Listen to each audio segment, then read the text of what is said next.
Despite reports that Russian forces have made small advances due to a renewed offensive, a former commanding U.S. general in Europe has insisted that Ukraine could secure a relatively quick victory if the West provides it with fighter jets.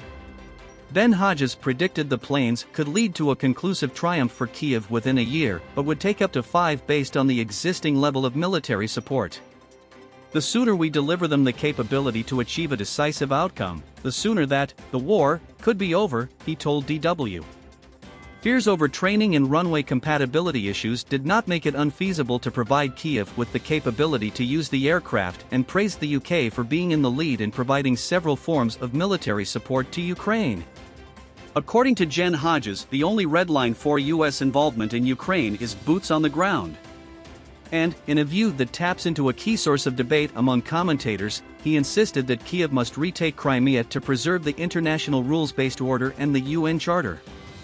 Others have argued that any realistic hope of achieving a peace deal between the two sides would inevitably involve compromise over the region from Ukraine.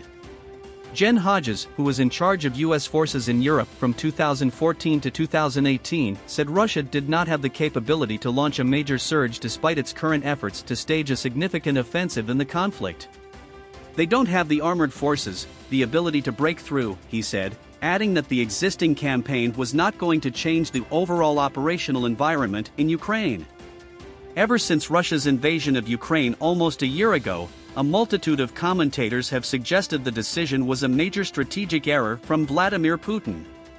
And just as Moscow's forces have become mired in a series of setbacks over the last 12 months, a man said to be one of the world's top-performing traders in the energy sector says the long-term damage to Russia is far from confined to its military.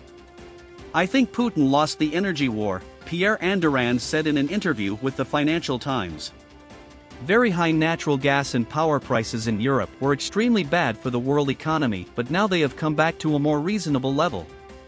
He said the Russian president had made a massive miscalculation over who had the leverage, in the same way he miscalculated how Ukraine would fight back and the West would be united.